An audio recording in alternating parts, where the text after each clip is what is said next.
Bonsoir à tous et bienvenue sur la chaîne Gwen Potion. Je vous retrouve aujourd'hui pour la fabrication de petits savons donc en melt and pour Halloween. Donc c'est mon neveu qui me les a demandés et il voulait que je lui ajoute des petites surprises à l'intérieur et qu'au fur et à mesure que les savons fondent, il puisse récupérer les petits joujoux. Donc il a des espèces de petits gadgets comme ça que ma soeur lui prend souvent chez Action avec une petite ventouse et il les colle autour de son lit. J'en ai mis deux dans chaque moule que je compte utiliser. J'ai déduit leur petit poids de la quantité de savon que j'ai pas trop de reliquats. Voilà, donc ce que je vais faire, c'est que je vais couler ma pâte en deux fois pour être sûr que les deux jouets ne coulent pas au même endroit. J'ai sorti mes deux melt and pour, donc j'ai presque plus de blanche. Je vais en mettre très peu parce que l'intérêt c'est quand même qu'il reste assez translucide. Je vais surtout utiliser la base transparente du coup. Je vais ajouter à l'intérieur un petit peu d'huile végétale d'abricot qui puisse quand même avoir une certaine douceur, surtout que là on a l'hiver qui arrive, donc ça protège un petit peu ses mains. Donc elle est tonifiante et protectrice. Donc bien sûr avec la quantité qu'on va mettre, on va mettre 3% dans chaque petit... ça va pas être suffisant, il faudra qu'il utilise un savon plus doux à la maison. Mais par exemple pour emmener à l'école ça va être sympa. Il a choisi donc que le fantôme reste... Ah oui, celui-là, il va falloir le doser un petit peu plus en blanc, parce qu'il veut qu'il soit blanc. Et les autres, il m'a demandé de faire un étage transparent et un étage orange. Donc je pense que je ne vais pas doser le orange de la même façon. Je vais peut-être mettre... Oui, c'est ça que j'ai fait. Je les ai dosés tous les deux à 0,3%. Et du coup, vu que ma citrouille est un petit peu plus grosse, ça va en faire un petit peu plus. Donc si je vois que la différence n'est pas visible, je rajouterai un chouïa. Pour les fantômes, il a choisi hypnotique, donc c'est parce qu'il veut les mettre dans les toilettes chez ses parents. Et donc il voulait une fragrance qui plaise à tout le monde, même à papa. Du coup il a choisi hypnotique pour le petit fantôme, et les deux citrouilles c'est pour lui. Il y en a une odeur bambou qu'il aime beaucoup, ça sent le vert, le frais, il aime assez, et il voulait une sucrée et il a choisi sueur d'elfe. Donc celle-ci c'est une des premières que j'ai utilisées et on fait régulièrement des choses avec, que ce soit des savons, des gels douche, des bougies, des fondants. Voilà, donc j'ai sorti mon matériel, une planche à découper, un couteau, donc ça c'est pour couper mon melt and pour. Je pense que je vais mettre au bain-marie la totalité, éteindre mon bain-marie mais le maintenir chaud et laisser mon melt and pour à l'intérieur, parce que vu que c'est des toutes petites quantités, je peux pas mettre ça au bain-marie, ça va se coucher, ça va se renverser. Donc je préfère utiliser ça, mettre tout à l'intérieur, même si j'ai deux couches à chaque fois, et ben je vais essayer de le maintenir au chaud qui reste assez liquide. Et si je vois que j'y arrive pas, je rallumerai le bain-marie et je me dépêcherai parce que rechauffer, réchauffer, réchauffer, c'est jamais bon. Donc, pour mon avis, en tout cas, le melt and pour moi, c'est pas un savon corps. Je m'en sers uniquement pour faire les petites décorations sur les savons ou voilà des savons mains. Là, je sais que le petit va uniquement les utiliser pour les mains. Je trouve que pour ma part, encore une fois, j'ai fait tester autour de moi et tout le monde me l'a dit. Le melt and pour il transpire. Ça, c'est quelque chose que mes proches m'ont beaucoup reproché. C'est que si vous habitez une maison ancienne comme ici pour la plupart des gens, les maisons sont humides. Et du coup, le savon va se couvrir d'une espèce de liquide gluant. On dirait presque, ça doit être de la glycérine d'ailleurs. Et ça ne plaît pas aux gens. En plus, ça colle dans le porte-savon puisque la glycérine adhère. Et du coup, les gens glissent leurs ongles. Donc on m'avait beaucoup fait de reproches là-dessus.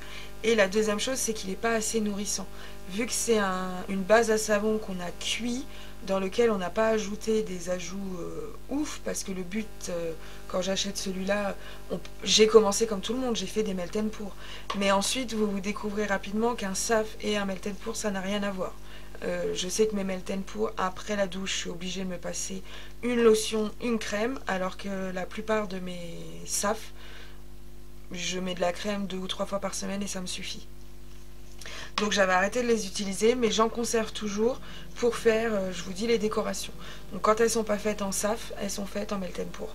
Et là, bah, un petit caprice du loulou, il veut des savons transparents. Donc transparents, j'avais essayé plusieurs fois, je crois que j'ai fait 3 essais de fabriquer ma base Meltenpour maison. Déjà, j'ai pas aimé le processus parce qu'il faut ajouter beaucoup d'alcool. Et bah, vu que je travaille dans un environnement où il y a souvent des enfants, j'essaye d'éviter tout ce qui va être produit qui sent trop fort. Et bah, j'ai pas réussi à avoir quelque chose de transparent. Donc j'ai continué à acheter le leurre, encore une fois, pour faire mes décorations et de temps en temps des petites choses comme ça. Mais je vous ai jamais posté mes essais parce qu'ils n'ont jamais été concluants et je ne vous poste jamais une vidéo ou une recette ratée. Donc quand je vois que mes proches sont pas satisfaits d'une crème, je vous la poste pas. Quand je m'aperçois que la caméra a bougé et que vous voyez plus que ça de l'écran, je poste pas. Donc c'est ça aussi, le rapport qualité que j'ai à faire mes recettes avec quasiment 1 an d'avance. Donc ce que vous voyez là, je vais publier ça. Je vais le publier quand du coup 2024. Non, 2023. Donc ça va être publié en collection Halloween 2023. C'est marqué là. Et on est en 2021. Vous voyez? Mais j'ai fait tellement de créations cette année de Halloween que je peux pas vous mettre 8 vidéos. Donc ce que j'ai fait, c'est que je les ai coupées et je vais vous les proposer sur 2 ans, 3 ans. 3 ans. Non, 2 ans. 21, 22, 23. 3 ans. Donc voilà, c'est une question d'organisation, mais je m'y retrouve. C'est le principal. Vous, ça vous change rien. Je vous l'aurais pas dit, vous l'auriez pas su, je pense, à moins que entre temps Aromazone ait par exemple changé leur packaging, vous auriez peut-être remarqué, ou qu'ils aient arrêté telle ou telle gamme, vous auriez vu aussi, ou que mon pot de orange a enfin diminué. Non, ça c'est pas près d'arriver. Voilà, donc je vais commencer ça. Ce que je vais faire, c'est que je vais commencer par peser mon blanc dans mon mélange. Et ça m'embête quand même parce que je voudrais que les deux autres soient transparents. Mais je vais pas mettre du colorant blanc, ce serait stupide. Ou alors je fais une couche blanche, une couche transparente. Et je rajoute le blanc à part, je le retire de mon calcul. Je vais faire ça. Mais alors il faudra pas que je l'oublie. J'ai l'impression que je suis en train de me compliquer là. Bon, on va mettre ce que j'avais prévu. Ça va rien changer au stick de toute façon. Et si je vois que c'est pas assez blanc, j'ai un mica neige. Je crois qu'il s'appelle neige, que j'avais acheté, que j'ai jamais utilisé puisque je suis au dioxyde. Donc j'irai peut-être le chercher. Alors, on a dit... On va peser donc les deux parties tout de suite. Et je préfère chauffer en une fois, ça je vous l'avais déjà dit.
Je vous retrouve pour séparer donc nos 3 premières couches. J'ai mis des petits numéros sur mes béchères pour que je puisse garder le même bécher pour la même fragrance.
Je vais m'occuper donc de la deuxième partie cette fois. Donc j'ai mon couteau, mon bécher est là, je ne sais pas si vous allez le voir. Je vais couper plus petit parce qu'il y aura une plus petite quantité.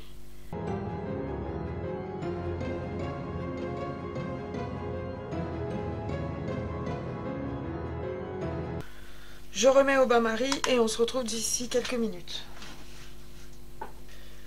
Mon Meltenpour transparent est prêt. Du coup, j'ai ressorti des béchers parce que c'est pour ça que j'avais dit que je commençais par le transparent. C'était pour pouvoir avoir le bécher pas trop sale pour pouvoir passer à la couleur. Mais j'ai fait l'inverse.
Ok. Alors, je vais les laisser prendre environ 1 heure, le temps de tout nettoyer, de tout ranger. Et ils devraient être prêts à y aller. Je m'assure juste que les petites décos là soient bien prisonnières. Et je m'aide de mon doigt. Il était quand même déjà très ferme. Très ferme. Déjà en train de sécher. J'aurais pu le laisser un peu plus longtemps, mais vu la quantité et la taille du bécher, c'était plutôt en train de s'étaler que de fondre. Donc celui-là, il va être bien. Celui-là, hormis la grosse boulette que j'ai rajoutée, il aurait été bien, mais de toute façon, mon petit loup, il est toujours mignon avec moi. Il me fait toujours des compliments, il s'en fiche en vrai. Il veut juste pouvoir se laver les mains et se la raconter devant ses copains en sortant ses super savons. Et quand je lui dis je suis désolée, j'ai pas réussi à faire ça, ouais t'as vu j'ai fait ça, voilà, donc je les laisse et on se retrouve d'ici 2 heures pour le démoulage. A tout à l'heure. Il est déjà l'heure de démouler. Tant mieux parce que j'ai presque plus de batterie. Alors le dessus donne ça, le dessous donne ça. Donc on voit bien les petits objets à l'intérieur. Pour le blanc, pareil, devant blanc, derrière transparent. Et celui-là, il doit être moins joli parce que c'était le reste du bro. Il suffit d'appuyer dessus et ça part. Voilà, donc le derrière, le devant. Donc je pense que le petit loup va être content. Je vous prends ça en photo le plus tôt possible. N'hésitez pas si vous avez des questions. Je suis également disponible sur Instagram, Facebook et TikTok. Je vous souhaite à tous une excellente soirée. À très bientôt. Au revoir.